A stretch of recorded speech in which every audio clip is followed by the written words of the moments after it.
रहीम अस्सलाम वालेकुम dear students, उम्मीद करती हूँ आप लोग खैरियत से होंगे। आज हम डिस्कस करेंगे chapter number 14 macromolecules from second year chemistry. ये चैप्टर मैंने इसलिए लिया है क्योंकि हमारे पास इससे पहले मैंने चैप्टर नंबर 3 के important board repeated past paper repeated short questions discuss किए थे। आज हम चैप्टर नंबर 14 डिस्कस करेंगे। ये दोनों चैप्टर्स मैंने इसलिए सिलेक्ट किए और इसके बाद 16 और 9 क्योंकि हमारा जो शॉर्ट क्वेश्चन का क्वेश्चन नंबर 2 है उसमें ये 4 चैप्टर्स इन्वॉल्व होंगे। तीसरा और हमारे पास जो है 9वां 14वां और 16वां, ये 4 चैप्टर्स हैं। यहाँ से 3-3 शॉर्ट क्वेश्चंस आने हैं, तो इस हवाले से हमारे लिए ये इम्पोर्टेंट है। तो इसके मेन जो है हमारे पास शॉर्ट क्वेश्चन, ये चैप्टर को इतना ज़्यादा मुश्किल नहीं है। अगर आप ये शॉर्ट क्वेश्चन तैयार कर लेते हैं तो आपका ये चैप्टर बहुत अच्छे तरीके से तैयार हो सकता है। तो सबसे पहले हमारे पास शॉर्ट क्वेश्चन है, व्हाट आर मैक्रोमॉलिक्यूल्स या biopolymers, how they are classified. Biopolymers जो होते हैं ये हमारे पास मैक्रोमॉलिक्यूल्स होते हैं फाउंड इन लिविंग ऑर्गेनिजम्स। और ये जो क्लासिफिकेशन इसके स्ट्रेट ब्रांच और क्रॉस लिंक की आपकी बुक में गिवन है, वहाँ से आप इसकी देख लेंगे जो इसकी स्ट्रक्चर बनाए स्ट्रक्चर डायग्राम है। What is DP. डीपी जो है वो stands for degree of polymerization and its properties हमने बतानी है। डिग्री ऑफ पॉलीमराइजेशन बताती है नंबर ऑफ रिपीटिंग यूनिट्स को that polymerize to form a long chain. और इसकी प्रॉपर्टी ये है कि हम जो है मॉलिक्यूलर मास डिटरमिन कर सकते हैं लॉन्ग चेन का।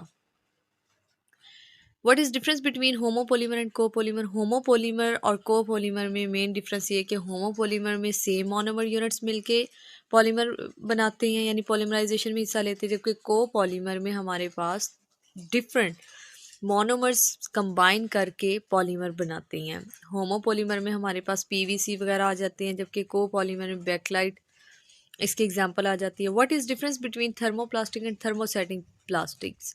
थर्मोप्लास्टिक जो है वो ऐसे पॉलीमर्स हैं, ऐसे प्लास्टिक्स हैं जो मोल्ड किए जा सकते हैं अगेन एंड अगेन। और इसके अलावा जब हम इन्हें हीट करते हैं तो ये हार्ड नहीं होते, सॉफ्ट हो जाते हैं और दोबारा से इन्हें रीशेप किया जा सकता है। जबकि थर्मोसेटिंग प्लास्टिक ऐसे प्लास्टिक्स हैं जिन्हें हीट किया जाए तो वो हार्ड हो जाते हैं और फर्दर हीट करने पर वो ब्रेक डाउन हो जाते हैं, सॉफ्ट नहीं कर सकते हम इन्हें और ना ही इन्हें मोल्ड कर सकते हैं। तो ये आपकी बुक में इसकी एग्जांपल्स भी गिवन है और इसकी डेफिनेशन भी वहाँ से आप देख लेंगे। मेरा मेन मकसद ये है कि आपको ये जो है मेन क्वेश्चंस हाईलाइट करवाना जो इस चैप्टर से आ सकते हैं। Differentiate between addition and condensation polymerisation.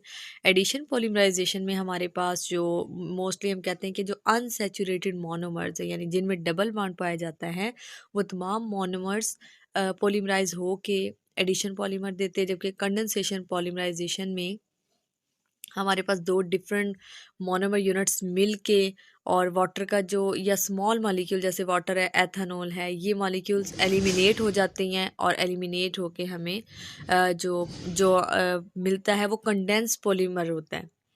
इसकी एग्जांपल हमारे पास है पॉलीएस्टर है। उसके बाद है डिफरेंशिएट बिटवीन कोपॉलीमर एंड टर पॉलीमर। कोपॉलीमर में दो मोनोमर्स मिलके हमें एक न्यू पॉलीमर देते हैं, जबकि टर पॉलीमर में तीन मोनोमर्स मिलके एक पॉलीमर बनाते हैं। What are acrylic resin and give their uses. Acrylic resins क्या होते हैं और इसके यूनिट ये तकरीबन विनाइल रेजन से मिलते जुलते होते हैं और इनके यूजेस जो हैं ये पेंट्स वगैरह में और इसी तरह के जो आपके पास प्लास्टिक्स वगैरह हैं वहाँ पे इस्तेमाल हो जाते हैं। इसका भी आप अपनी बुक से देख लेंगे proper answer. What are epoxy resin. Epoxy resins क्या होते हैं ये भी आपकी बुक में गिवन है, वहाँ से आप इसका आंसर देख लेंगे एग्जैक्ट। मोस्टली हम इपॉक्सी रेजन्स कहते हैं थर्मोसेटिंग प्लास्टिक्स जो होती हैं, क्योंकि इपॉक्सी रेजन जो होते हैं वो इन्हें मोल्ड नहीं किया जा सकता, ये हार्ड होते हैं और बहुत जल्दी सेट हो जाते हैं। ये हमारे पास एडहेसिव मटेरियल्स में इस्तेमाल हो रहे होते हैं, पेंट्स में इस्तेमाल हो रहे होते हैं और फ्लेक्सिबिलिटी जहाँ जहाँ प्रॉपर्टीज़ रिक्वायर होती है वहाँ पे इस्तेमाल होते हैं। What do you mean by denaturing of protein. Denaturing of protein से मुराद है प्रोटीन के ओरिजिनल स्ट्रक्चर को, जो उसका एक्चुअल स्ट्रक्चर है उसको डी नेचर करना, उसको डिस्ट्रॉय करना। और इसको कैसे डिस्ट्रॉय कर सकते हैं इसकी 2-3 कंडीशन है आपकी इसमें बुक में गिवन है। टेम्परेचर, पीएच है और इसके अलावा रेडिएशंस और दूसरे सोर्सेज हैं। व्हाट आर प्रोटीन्स, प्रोटीन्स क्या होती हैं, गिव देयर इंपॉर्टेंस, आपने प्रोटीन के यहाँ पे डेफिनेशन बतानी है और उसकी इंपॉर्टेंस तकरीबन 2 से 3 पॉइंट्स बता देंगे। What is difference between peptide linkage and glycosidic linkage, peptide linkage जो है वो हमारे पास अमाइनो एसिड्स, 2 या 2 से ज़्यादा अमाइनो एसिड्स के आपस में लिंक करने से बनती है, जो कि पेप्टाइड लिंकेज बनता है। जबकि ग्लाइकोसाइडिक लिंकेज में हमारे पास जो मोनोसेक्राइड्स होती हैं 2 या 2 से ज़्यादा, वो आपस में मिल के with the elimination of water molecule, तो ये हमारे पास जो ग्लाइकोसाइडिक लिंकेज बन जाती है। और पेप्टाइड लिंकेज में हमारे पास अमाइनो एसिड्स का होना ज़रूरी है।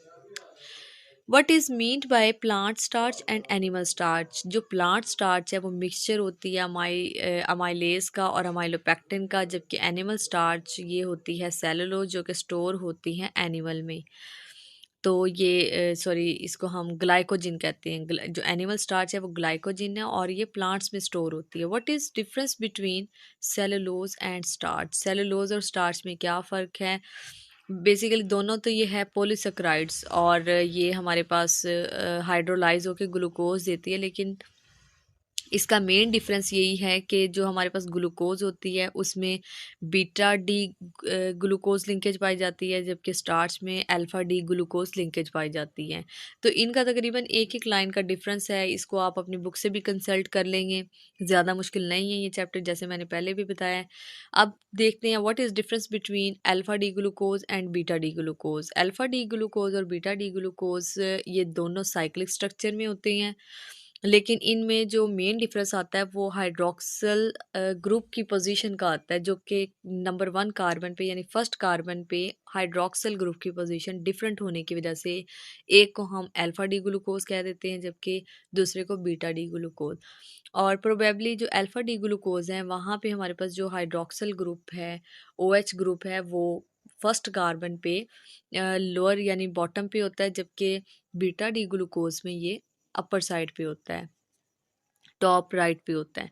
What is difference between simple protein and compound protein, proteins की जो हमारे पास 3 टाइप्स है, एक सिंपल, कंपाउंड और तीसरी है ड्राई प्रोटीन। सिंपल प्रोटीन में ओनली अमाइनो एसिड्स ही होती हैं जो हाइड्रोलाइज होके हमें सिंपल ओनली अमाइनो एसिड्स ही देते हैं, जबकि कंपाउंड प्रोटीन्स जो है वो हाइड्रोलाइज होके हमें अमाइनो एसिड्स के साथ साथ कुछ नॉन प्रोटीन पार्ट्स भी देती हैं, जिसे हम कंपाउंड प्रोटीन्स कह देते हैं।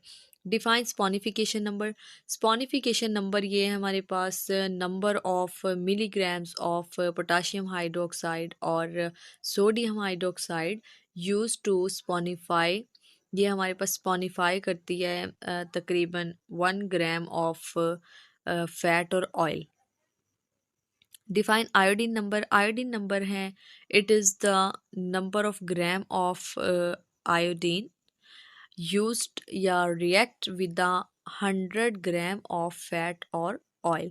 स्पॉनिफिकेशन नंबर में जो है हमारे पास वो 1 ग्राम फैट और ऑयल को जो पोटाशियम हाइड्रोक्साइड या हमारे पास सोडियम हाइड्रोक्साइड वो स्पॉनिफाई करता है, दिस इज स्पॉनिफिकेशन नंबर। जबकि आयोडीन नंबर जो है वो जिसमें हमारे पास 1 ग्राम यानी number of gram of iodine react with 100 gram of fat और oil, this is called iodine number.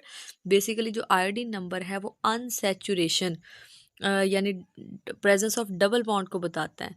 तो मोस्टली हमारे पास जो अनसैचुरेटेड जितने भी, यानी कि अगर हम ऑयल की बात करें तो वो उनका आयोडीन नंबर हाई होता है, जबकि अगर हम फैट्स की बात करें वो सॉलिड होते हैं, सैचुरेटेड होते हैं, तो उनका आयोडीन नंबर लो होता है, कम होता है। What is condensation polymerization, condensation polymerization में हमारे पास 2 या 2 से ज़्यादा मोनोमर्स जो होते हैं वो कंडेंस होते हैं, कंडेंस होके स्मॉल मॉलिक्यूल एलिमिनेट होता है और जो नया पॉलीमर आता है that is condensation polymer, and this process is known as condensation polymerisation. Polyesters की बेस्ट एग्जांपल है।